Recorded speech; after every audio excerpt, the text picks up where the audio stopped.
Right. ఇక నమస్తే తెలంగాణలో ఇవాళ ఒక పొద్దున్నే ఈ హెడ్లైన్ చూడగానే కడుపు ఉబ్బనవ్వానండి నేను. ఒక 5 నిమిషాల పాటు మంచిగా అసలు ఆగలేదు, నాకు నవ్వు ఆగలేదు అనమాట. ఇప్పటికీ కూడా ఈ హెడ్లైన్ చూస్తుంటే నాకు నవ్వు తన్నుకొస్తుంది తెలవకుండా. ఏంది హెడ్లైన్ అంటారా? నాడు కాటన్ నేడు కేసీఆర్, యుగానికి ఒక్కడు, కాళేశ్వరంతో తెలంగాణ తలరాత మార్చిన జలప్రదాత అని చెప్పి వీళ్ళు ఒక పెద్ద బ్యానర్ ఐటెం రాశారు. అసలు ఎంత నవ్వు వచ్చిందంటే నాకు లిటరల్లీ 10 నిమిషాలు నవ్వాను నేను, లిటరల్లీ. అసలు కాటన్ ధరతో కేసీఆర్ పోలిక చూసారా? ఆయన గురించి తెలిసే రాశారా వీళ్ళు?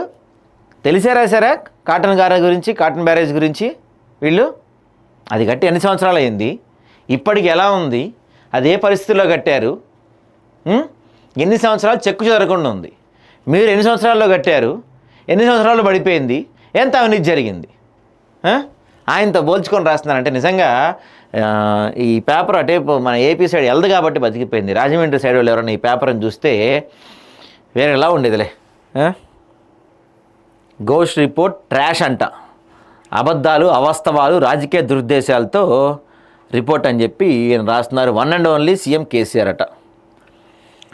దమ్మిడికి కొరకరాని తమ్మిడి హట్టు. అవును, అరే కరెక్ట్ రాశారండి బాబు వీళ్ళు. దమ్మిడికి కొరగాని తమ్మిడి హట్టు. అక్కడైతే తమ్మిడి హట్టు దగ్గర కడితే వీళ్ళకి గిట్టుబాటు అవ్వదుగా, డబ్బులు మిగలవుగా.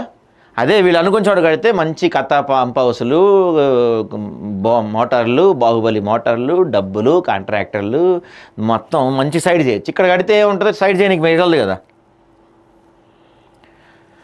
ఎన్నికల్లో పేపర్ పెట్టాలంటాడు, బ్యాలెట్ పెట్టాలని చెప్తున్నాడు ఈయన పెద్ద మనిషి. ప్రోటోకాల్ దాటి పోలీసుల over action. Balapur ration card పంపిణీలో తీవ్ర ఉద్రిక్తత. నిన్న అక్కడ పెద్ద గొడవ జరిగింది. సబితా ఇంద్రారెడ్డి గారిని ప్రోటోకాల్ విషయంలో కిందకి దించేశారు పోలీసులు. కాంగ్రెస్ కార్యకర్తలంతా అక్కడ ఆడామని కూడా చూడకుండా ఆమె మీద ఇదవుతున్నప్పుడు పోలీసులు రక్షణ కల్పించాల్సింది పోయి పోలీసులు కూడా కొంత అక్కడ సిట్యువేషన్ని కంట్రోల్ చేయాల్సింది పోయి వాళ్ళు కూడా కొంత డిఫరెంట్గా ప్రవర్తించిన తీరు మనకు అక్కడ కనపడింది నిన్న. మాట్లాడదాం దాని గురించి కూడా మనం. సో ఇవన్నీ మనకి అన్ని పత్రికల్లో ప్రధానంగా కనపడుతున్న వార్తలు.